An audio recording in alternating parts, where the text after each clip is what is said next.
नमस्कार, आप देख रहे हैं न्यूज़ फॉर एशिया और मैं हूं लक्ष्मीकांत। कोरोना को लेकर पूरे देश में हाहाकार मचा हुआ है। बिहार भी इससे अछूता नहीं है। भागलपुर में भी स्थिति चिंताजनक है। कहीं ऑक्सीजन की कमी है, कहीं बेड नहीं मिल रहा है मरीजों को, कहीं दवाएं नहीं मिल रही हैं, कहीं पर्याप्त जानकारी के अभाव में मरीज के परिजन उन्हें सही जगह नहीं पहुंचा पा रहे हैं।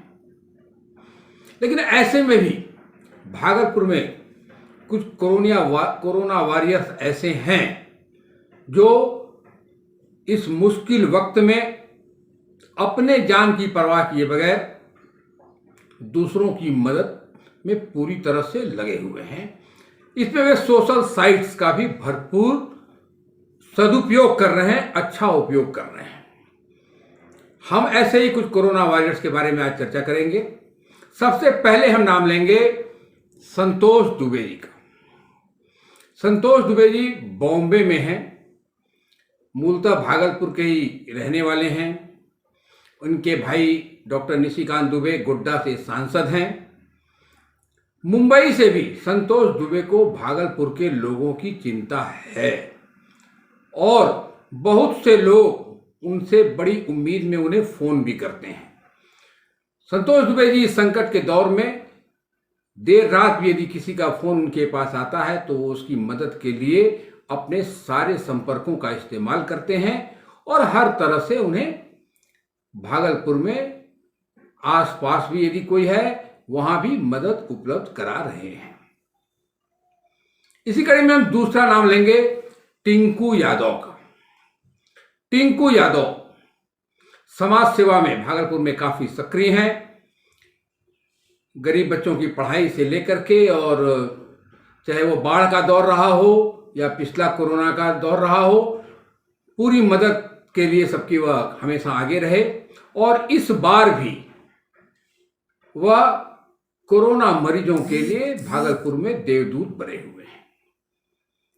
अभी उन्होंने एक किस्सा अपनी सोशल साइट पर उन्होंने पोस्ट किया था जिसके बारे में मैं आपको बता रहा हूं। एक कोई मरीज था जिसने उनको फोन किया और बताया कि उनके परिवार में वह तीनों लोग कोरोना पॉजिटिव हो गए हैं। पोस्ट के अनुसार टिंकू यादव के वो लोग काफी घबराहट में थे, जिसके बाद टिंकू यादव ने तुरंत डॉक्टर सत्येंद्र जी से संपर्क किया और उनके ऑक्सीजन लेवल के बारे में पूछा। ऑक्सीजन लेवल ठीक था। उसके बाद डॉक्टर सत्येंद्र जी ने उन्हें घर में ही रहने की सलाह दी और कुछ दवाइयां बताई जिसका सकारात्मक असर हुआ और वह ठीक हुए। टिंकू यादव ऐसे ही चाहे कहीं ऑक्सीजन की किसी को जरूरत हो, किसी को मेडिसिन की जरूरत हो, पूरी तरह से अपनी तरफ से पूरा प्रयास करके उन्हें वह चीज उपलब्ध करा रहे हैं। अब इस कड़ी में एक नाम और हम लेंगे, वह नाम है बाबुल विवेक का। बाबुल विवेक संभवतः खुद भी संक्रमित हो गए थे, लेकिन वह घर पे ही रहे और 25 साल से वह दवा उद्योग से भी जुड़े हुए हैं। बाबुल विवेक भी अपने संपर्कों के माध्यम से सभी लोगों की जो भी जरूरतमंद है उनके पास फोन कर रहा है, उसकी मदद के लिए हर समय तत्पर रह रहे हैं और चाहे वह उन्हें ऑक्सीजन उपलब्ध कराना हो, दवाइयां उपलब्ध करानी हो या किसी डॉक्टर से परामर्श दिलाना हो, वह आगे बढ़ करके उनकी मदद कर रहे हैं। इसी कड़ी में एक नाम और है, डॉक्टर अजय सिंह। डॉक्टर अजय सिंह स्वयं चाइल्ड स्पेशलिस्ट भी हैं और उनके वहाँ बच्चों का इंटेंसिव केयर भी है, यूनिट भी है जहाँ बच्चों को ऑक्सीजन दिया जाता है। लेकिन अभी जब ऑक्सीजन की कमी बताई जा रही थी तो डॉक्टर अजय सिंह सबसे पहले आगे आए और उन्होंने कहा कि ऑक्सीजन की कमी कहीं होने नहीं देंगे। वो अपने पूरे अस्पताल में जो उनके वहाँ मरीज हैं उनकी तो देख रेख कर ही रहे हैं, शहर में और भी जो लोग हैं उनकी मदद भी वो पूरी बढ़ चढ़ कर रहे हैं। क्योंकि कोरोना के संकट के समय में सबसे जरूरी आत्मबल बढ़ाना है, लोगों का मनोबल बढ़ाना है, मनोबल ना टूटे, घबरा करके वो जाके अस्पताल में भर्ती ना हो जाएं। बहुत से ऐसे भी केसेस हैं जो घर पर ही रहकर ठीक हो सकते हैं। तो ऐसे लोगों को भी वह सही सलाह दे करके और जैसी जरूरत उनकी रह रही है, वो अस्पताल में रहना है उन्हें या घर पे रहना है, उनकी मदद कर रहे हैं। इसी कड़ी में एक नाम और है, ठाकुर शक्ति लोचन। ठाकुर शक्ति लोचन मूलतः भागलपुर के रहने वाले हैं, लेकिन वो पत्रकार भी हैं और वर्तमान समय में पटना में प्रभात खबर अखबार से जुड़े हुए हैं।